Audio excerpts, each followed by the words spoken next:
Hello and welcome to Create Your Own Online Teaching Resources. This is part 3. This is where the fun bit is, because we can start being a bit more creative at this stage. Before we do that though, let's just flick our minds back to the different sorts of presentations we can do. I mentioned these I think in the first video in this series. First one is talking ahead. This is where you can actually see the person, i.e. me, talking directly to the camera. Now I do like this, but it takes a bit of confidence actually sit in front of the camera and just start talking. So a preferred one perhaps is this one. I use this one an awful lot. This is PowerPoint with narration. This is where you are actually talking through a PowerPoint presentation using software such as Camtasia or CamStudio. The third type is one I do not recommend, which is PowerPoint without narration. Sometimes on YouTube, for example, just a series of pictures or animating something, no sound, or perhaps there's any sound, it's simply music in the background. Not very good for what we want to do. Fourth one is perhaps the pick of the best. It really is picture in picture. I love these. That's where you've got the picture of the person talking and also the slide in the background. It takes a bit more organisation actually do this to link the two together. I like it, but as I say, it's a bit more complex, so we're going to stick today simply with this one here, the tried and trusted PowerPoint with narration. Now, this is an awful feeling.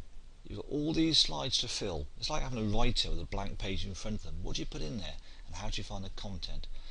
Well, what I do, most of my videos have to do with education, and education we follow specifications. So here, for example, is a specification I'm working on at the moment, which is part of biology, and it's the nervous system. So here's the specification. What I do, I take the spec and I break it down into planning stages. So the first bit is, you can see here, we talk about the central nervous system. So I'm going to think first of all about the central nervous system. Then I'm going to think about nerves, the nerve cell. Then I'm going to think about reflex arc, and I'll combine that with a conscious action. So already I've got a plan for my presentation. Start here and work through these parts here. So my plan is to work through this.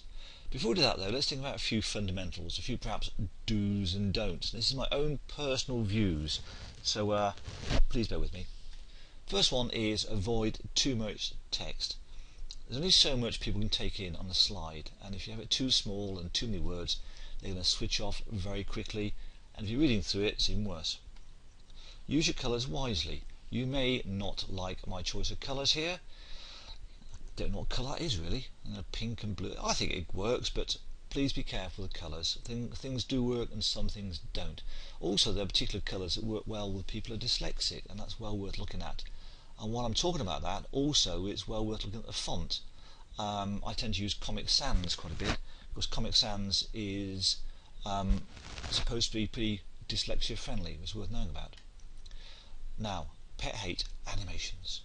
Hate it when I see things flying in, flying out, changing colour, whizzing here, flicking. Restrict your animations, they're very wearing. So please, do the minimum. Do not just read the text written, obviously, haven't I? Yeah, don't just sit there and read it on the slide. One of my good friends, a guy called Chris Farrell, he actually looked at one of my videos and he said, yeah, great video, but it's not you doing the talking, you're talking from a script. Just be yourself, throw the script away, and just talk and be yourself. And that's what I've done ever since. I never use a script. You can probably tell, can't you? And use the text on the slide as a springboard. So what you do is simply have the words there, they're there for people to see, but then you extrapolate from those words. You go on, okay, and you really create from that point onwards. Let's think about our actual design.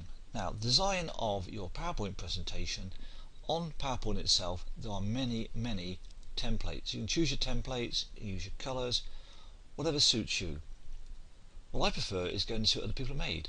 Now this is a blog I really do recommend. Nothing to do with me whatsoever, I've got no connections other than I love it. It's called the Rapid eLearning blog, and on this they produce lots and lots of really good PowerPoint templates. For example, this is one here. This is gives the effect of being a spiral book. So we use this, give a spiral book effect, and just put your text or pictures in there. This is one that I really liked, particularly these labels at sides. What I did, I took the basic design and I actually changed it. This is one of my PowerPoint presentations. I've wrote a whole series of 10 videos on how to use Blue Griffin, which is a website editor, And you can see here what I did. I took let's go back a second. I took this bit here, these little tabs, and what I did, I used the same method. So in each video, different tab, and it looked pretty nifty. That's one way of using it. This is what I use a lot. This is my favourite templates. I use this on my science vision video. This is a basic one that I got off Rapid eLearning blog, and I just added a few text boxes here and there, and I use this, we'll see later on, for all my science vision videos. I've also produced a whole GCSE course, about 2 of them, one in biology, one in chemistry, and I use this template again from Rapid eLearning blog, and it's got this like leathery look on the outside. I actually like it. Again, I've used dyslexia friendly background colour here, and also can you see the A there? This is definitely Comic Sans, and again it's supposed to be friendly for dyslexics. So those are different designs you could possibly use. Now, there are 2 very good books I recommend. If you want to read more about PowerPoints and how to really win people over, it's these 2. On the right, you've got, look at the side, Nancy Duarte, I think the pronunciation is, called Slideology. This is very much about getting the design right, and I love this book. This one here is a bit more straightforward in what it's saying, but it moves you beyond the basic bullet point approach. Again, both books well worth reading. And you get a chance, get hold of a copy. Right, let's look now at how I put my course together. Start first of all with the 4, if you like, segments identified earlier. Now what I'll do is I'll take one segment at a time, central nervous system, and I have like a basic slide. Number 1 here is a basic slide, and on the basic slide I might add a diagram, then I build it up. So what I call this layering. Okay, all you're doing, you're not annotating or using whizzy stuff. This is simply creating duplicate slides, and every duplicate slide you add on a bit more information. So layering, I think, is the best way of doing this. Look at the nerve cell. You can see here I've done layering again. This was the basic slide.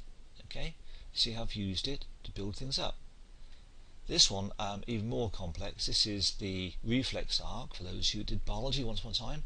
And again, all I've done is built a layer and layer and layer. This isn't actually the final version, it's about the 6 or 7 slides, but I don't want to overwhelm you. So again, this is layering, this is how I do it.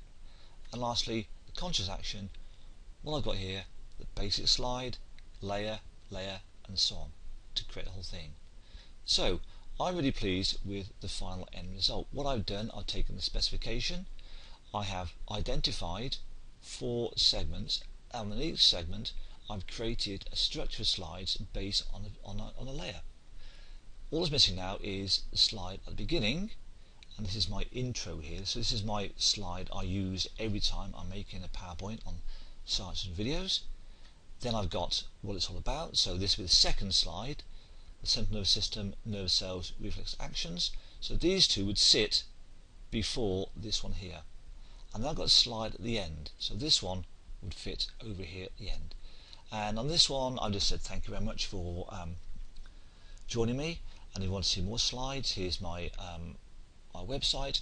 And if you want to have a call to action, this is called a call to action box down here.